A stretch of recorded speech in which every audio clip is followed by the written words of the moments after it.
to a new episode. We're going to be doing reactors today, and I just want to quickly show you. Oh, I can't even get in.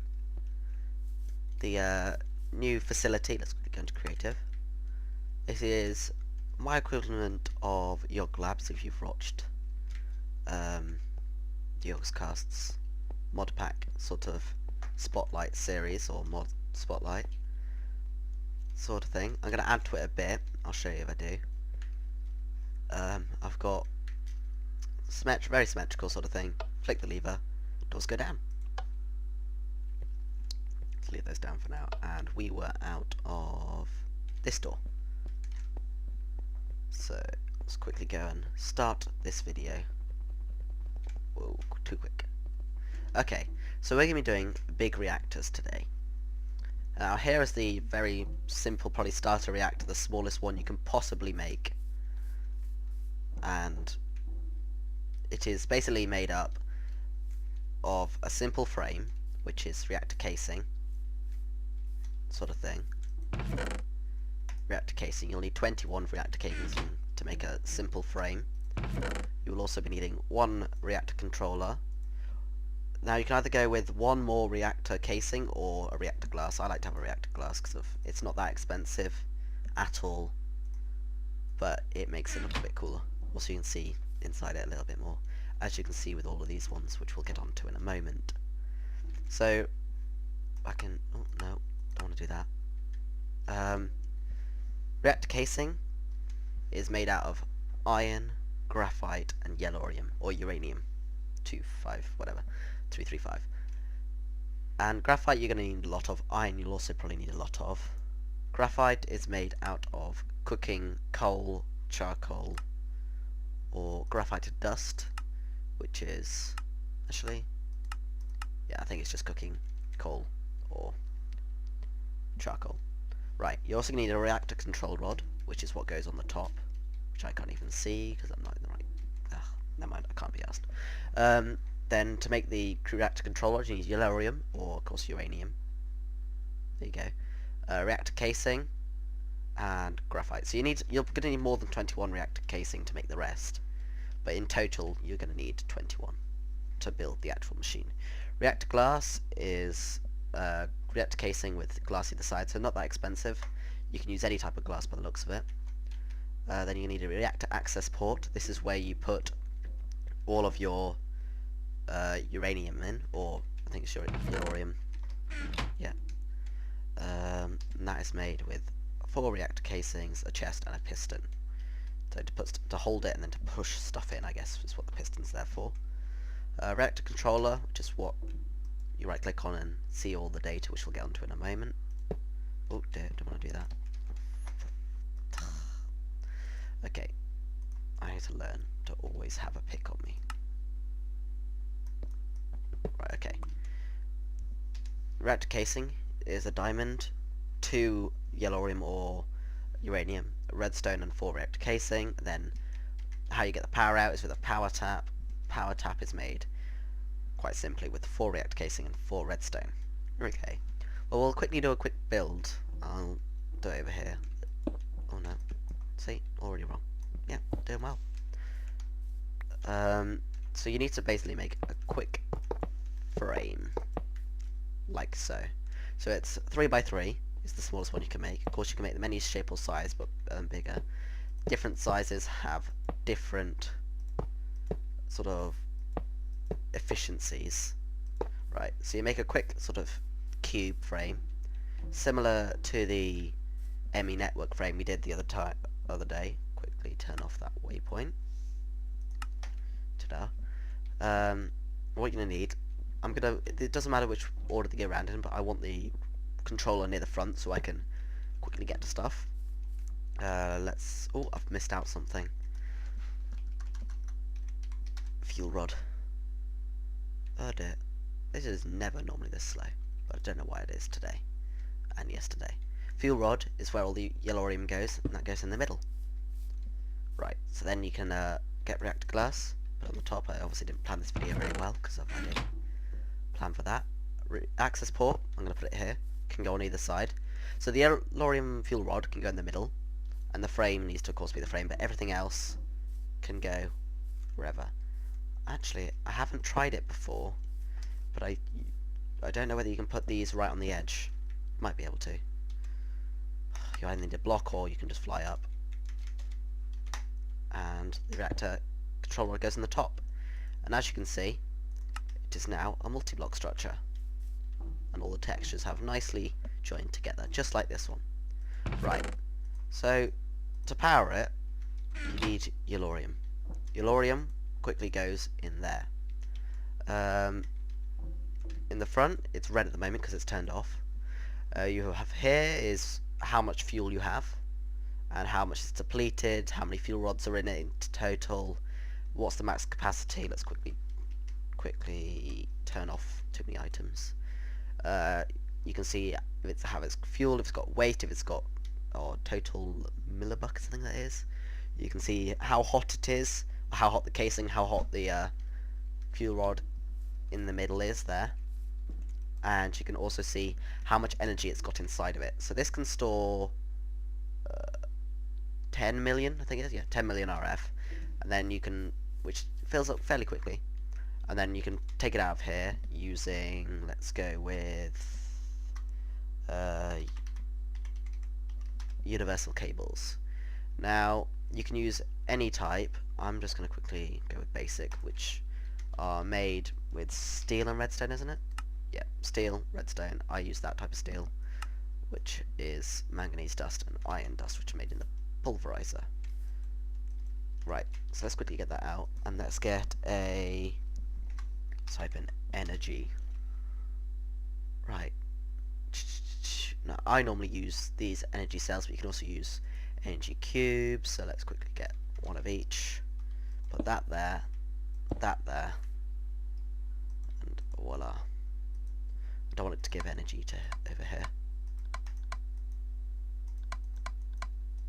Cool, so that should then receive energy once it is given some. So, Yellorium ingots go in, and if we come around here, you can see it's now full. So we can say auto-eject waste, do not auto-eject waste, deactivate reactor or activate. Let's activate it. So you can see the casing heat is now going up, the core heat is now going up. You can see the overall temperature there, the amount of RF per tick it is making. So I have like on the server I have, it shows on the ME controller, it says up here it's using 20 per tick. So you can sort of like judge how much you want. Also, uranium, to make it into Yellorium, all you have to do is cook it. So there you go. I'll leave that going. Right, okay. And what did I bind it to? There we go. Never mind. Here we also have how many millibuckets per tick it's using, so how much of this it's using, how much Yellorium, and basically this is how reactive, how heavily, you can read it, but how heavily irradiated the core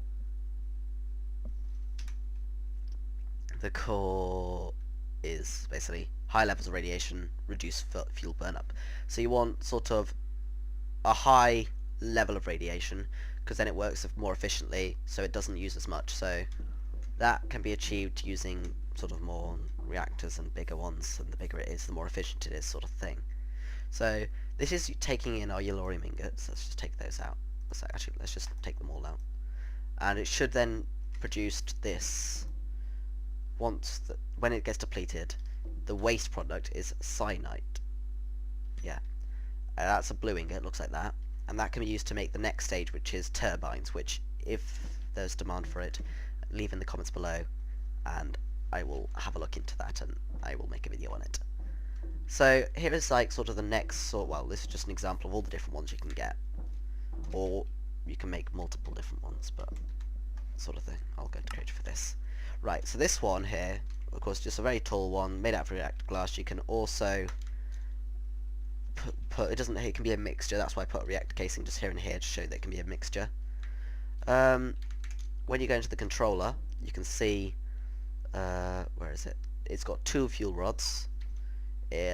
Maximum capacity is 240,000, or no, 24,000 even.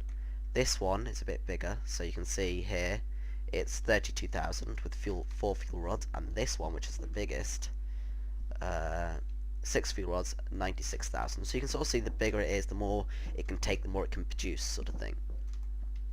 So here, let's just put in here our stuff right here. So then we click the tick. It's now making, it's a lot hotter. The energy buffer is filling up because of, I haven't shown you this yet, but these are filling up as well, which means the energy buffer is going to be empty because it's going somewhere else. So here we go. It's a lot hotter.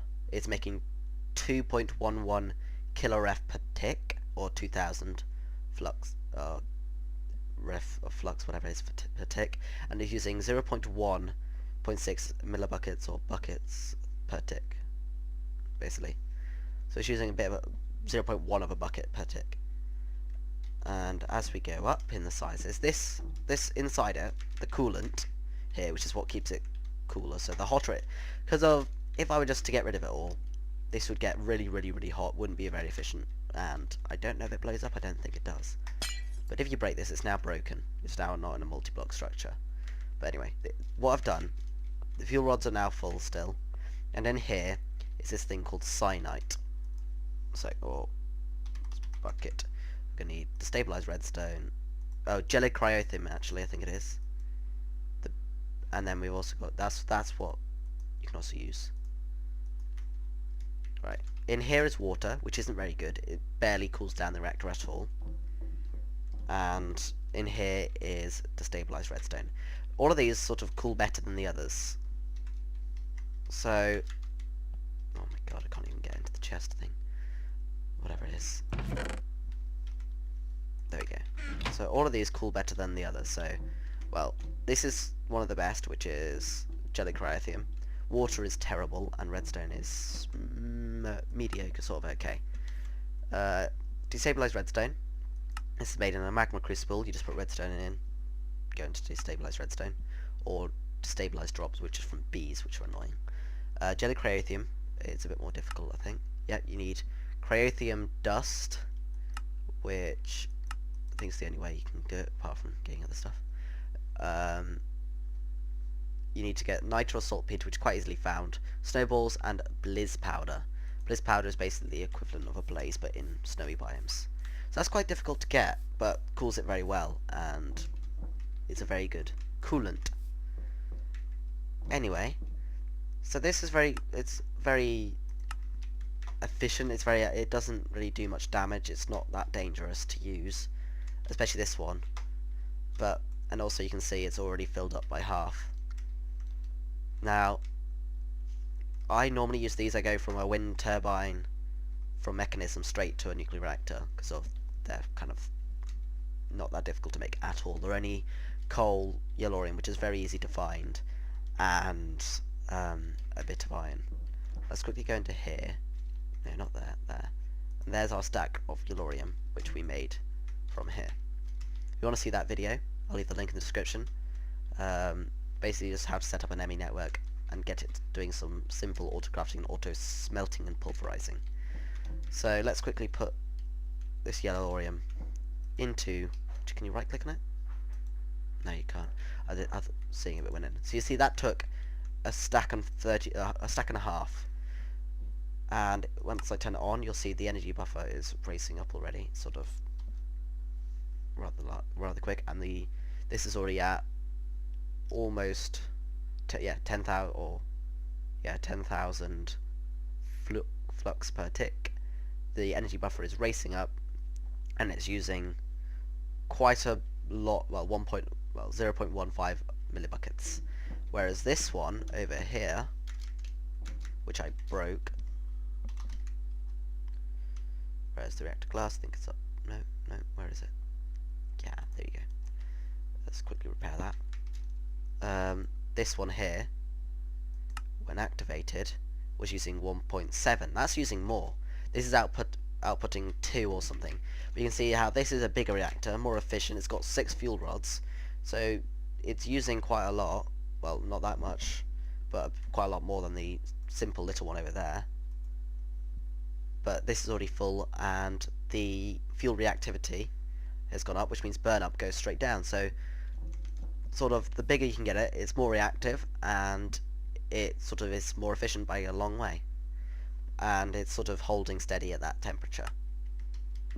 Now if you want to see me go into sort of full-on turbines, where you have a turbine above it, where you take steam out, you take coolant out, turn it into steam, make a turbine spin around, which looks quite cool, then just leave a comment in the section below.